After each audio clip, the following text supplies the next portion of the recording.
Hello guys and welcome to today's Talks Sports, and today we are going to be talking about a fight that I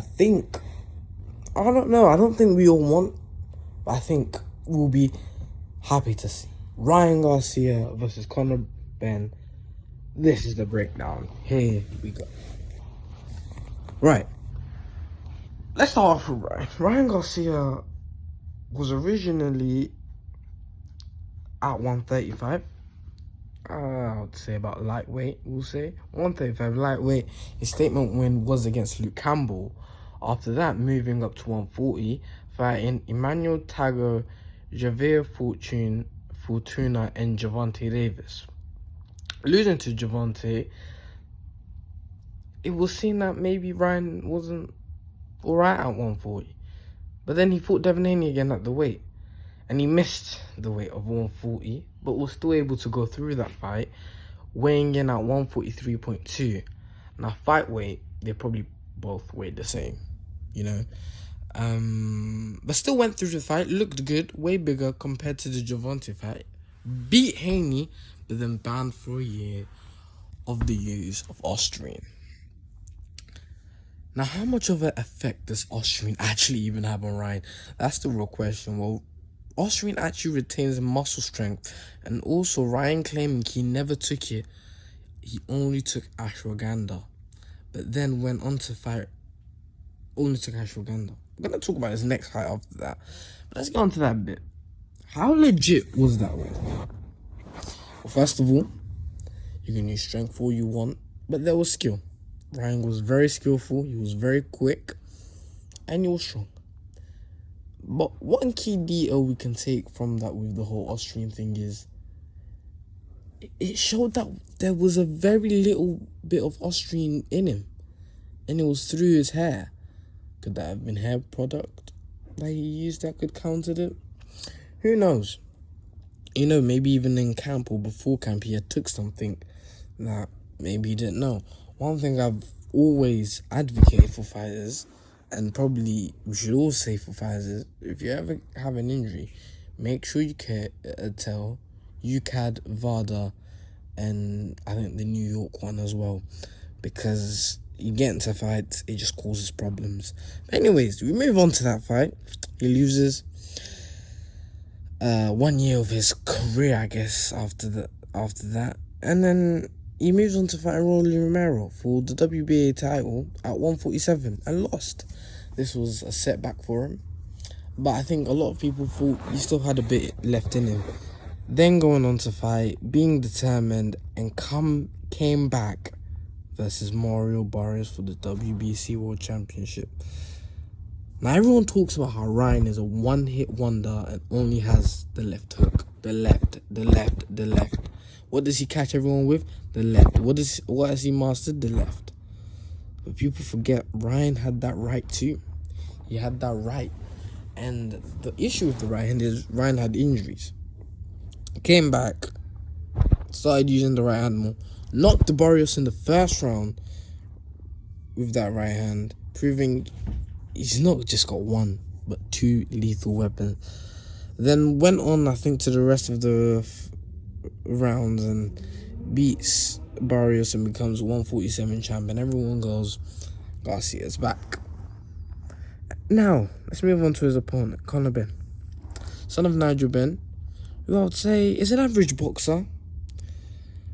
Wasn't really given the hype, except of being who his dad was, which was Nigel Benn. Started boxing at 17, silver spoon kid, some people say, but an aggressive fighter. We can't take that away from him. And you can ask, where did his lift-off come? Well, I would say from Chris Eubank Jr. fight, He was very good in that fight.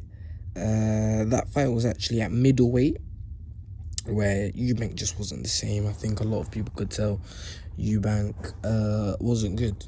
Well, at least it was scheduled at middleweight for the first time.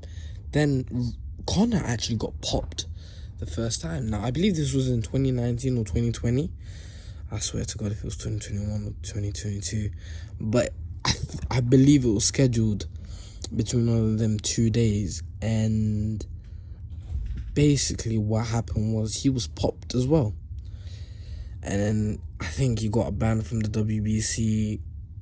A lot of people were telling Eddie Hearn to release him. Eddie Hearn went back in him on TalkSport. A few years later, the fight got put back on, back again at middleweight, but even bigger this time at Spurs. But Conor loses, but instantly becomes somewhat of a hero like his dad. People call the people's champ, Nigel Benn. In a way, it was almost like a good thing for him, you know? It wasn't all that bad for Conor. But anyways, he comes back, he fights Chris Eubank, even knocks him out in the last round, erupts everybody in the Spurs stadium, and Conor, after everything everyone at Matchroom has ever done to him, he leaves and joins the fight, and everyone goes, what a bastard. Now, why does him joining Zuffa and Dana White make it worse? Because Eddie Hearn had a little bit of a rivalry against Zuffa. It was a one-fight deal worth £15 million against Regis Prograis at 154. Super welterweight, should we say. And I think it was very evident that him doing that, the UK just turned back on him again. You know, he got that first fight cancelled, then he done that Saturday, and I think everyone just started hating him. And then boxing went against Zuffa. If anything, it probably just brought him right back down to how everyone thought of him. I think, well, I think financially it was a great decision. 15 million versus Regis Prograis on Tyson Fury undercard. It's really good, but again, fishy. And I think Eddie says it wow, and I'll put the clip up. Yeah, Eddie says it wow that he's not sure about that, and legal issues will be coming to that. Anyways, we're not gonna get into that. We'll get into that soon. But then goes over to fight Regis Prograis at 154, wins, not very convincingly. You know, with the new promotion, you'd believe he would do well, he would be more active, but with a Prograis that had an arm injury, Conor didn't look so well. And yeah, it really wasn't so great, but he won. So there's nothing much you can say. And he made 15 million for, I would say, a below average to average fight. Then he goes, now he's going down to 147.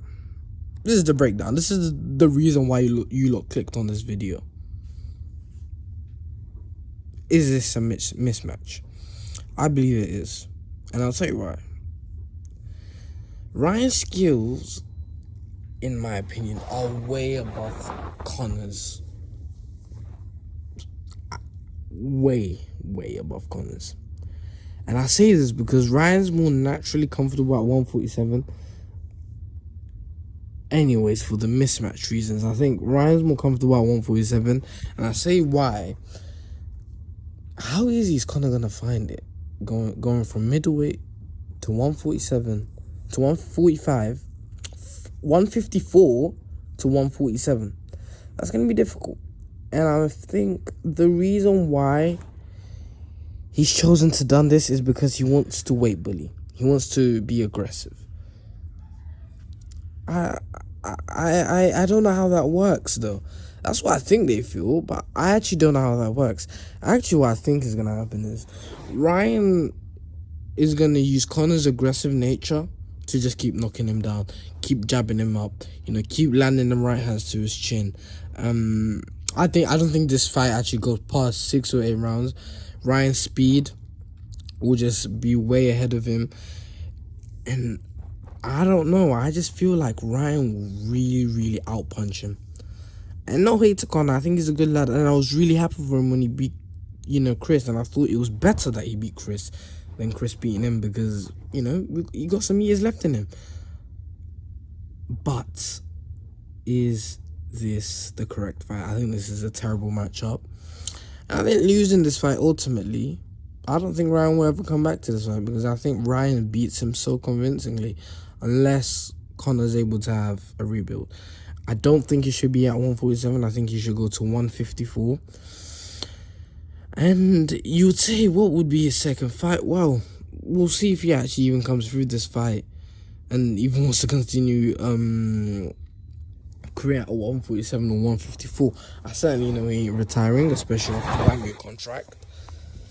Tell me what you lot think in the comments. Where do you think Ryan Garcia and Conor Benn actually end? I believe it's a clear Ryan win. This fight should probably be announced at some point this week. I heard murmurs about it possibly being last week. It's I believe it will be on the Zone. Well, I mean, Zuffa claimed they're promoting this fight. I think this will be one of the ring cards, and I wouldn't even be surprised Eddie gets to promote this fight. You know, Eddie Hearn may have a couple of fighters on this. I'm actually gonna touch up on Eddie Hearn and, you know, Zuffa and all of that in the next video, because I believe it's all a setup to failure. And this is why I believe Zuffa and making these type of fights is just ruining them. And also that Paramount deal, I don't think they're too impressed. This fight will probably be on the Zone as well, so you do sit there and wonder, where does Paramount fit into this? We're not going to talk about too much of boxing politics. From what I know, I think this fight is somewhat 80% done. Any updates when the fight does get officially announced, I will make probably a 5-minute video explaining what I think about the fight, where it's on, and yeah, tell me what you lot think. Like, subscribe, comment down below. Catch you in the next video. Peace.